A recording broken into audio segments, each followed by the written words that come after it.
اللہ الرحمن الرحیم۔ فضائل قرآن میں سے فضالۃ بن عبید رضی اللہ تعالیٰ عنہ نے حضور صلی اللہ علیہ وسلم سے نقل کیا ہے کہ حق تعالی شانہ قاری کی آواز کی طرف اس شخص سے زیادہ کان لگاتے ہیں جو اپنی گانے والی باندی کا گانا سن رہا ہو۔ گانے کی آواز کی طرف فطرتاً توجہ ہوتی ہے، مگر شرعی روک کی وجہ سے دیندار لوگ ادھر متوجہ نہیں ہوتے، لیکن گانے والی اپنی مملوکہ ہو تو اس کا گانا سننے میں کوئی شرعی نقص بھی نہیں، اس لیے اس طرف کا کامل توجہ ہوتی ہے۔ البتہ کلام پاک میں یہ ضروری ہے کہ گانے کی آواز میں نہ پڑھا جائے۔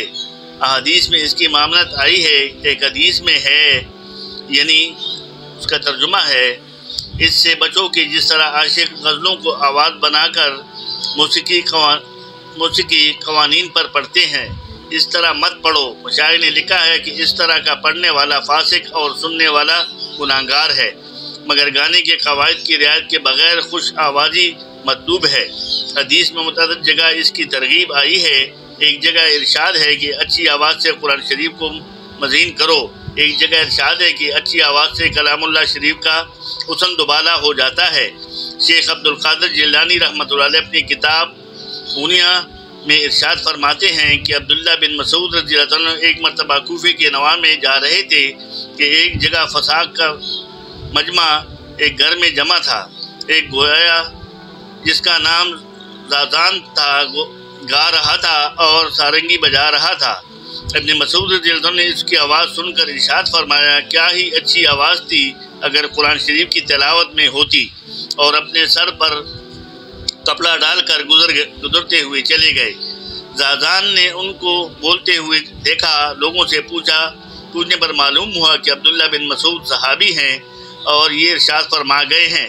اس پر اس معقولہ کی کچھ ایسی ہی ہیبت طاری ہوئی کہ حد نہیں، اور قصہ مختصر کہ وہ اپنے سب آلات توڑ کر ابن مسعود رضی اللہ عنہ کے پیچھے لگ لیے اور علامہ وقت ہوئے۔ عرض متعدد روایات میں اچھی آواز سے تلاوت کی منع آئی ہے، مگر اس کے ساتھ ہی گانے کی آواز میں پڑھنے کی ممانعت ہے، جیسے کہ اوپر گزر چکا ہے۔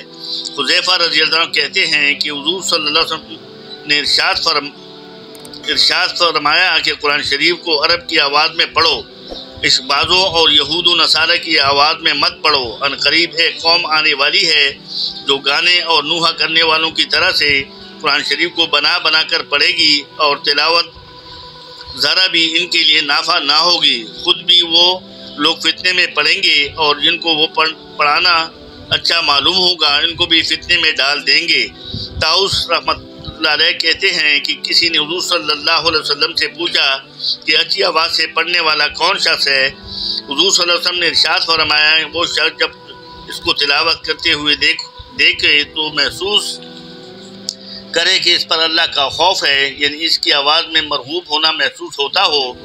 اس سب کے ساتھ اللہ جل شانہ کا بڑا انعام یہ ہے کہ آدمی اپنی حیثیت و طاقت کے موافق اس کا مکلف ہے۔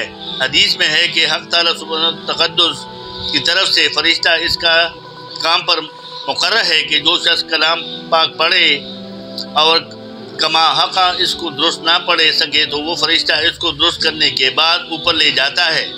اللہ پاک ہمیں اور آپ کو قرآن پاک صحیح طریقے سے پڑھنے، خوش آوازی کے ساتھ پڑھنے اور اس گانے کی طرز کے ساتھ اللہ پاک ہمیں کبھی ایسے نہ ہو کہ الٹا ہمیں گناہ ملے، تو ہمیں دل سوزی کے ساتھ، یعنی دل کی اس ہیبت کے ساتھ، جیسے اس نے فرمایا کہ جب آپ کسی کو دیکھو اور اس پہ قرآن کا روب طاری ہو تو سمجھ لو کہ یہ دل کے ساتھ پڑھ رہا ہے۔ تو اللہ پاک ہمیں قرآن پاک صحیح طریقے سے پڑھنے اور اس پر عمل کرنے کی توفیق عطا فرمائے۔ صدق اللہ مولانا العلی العظیم۔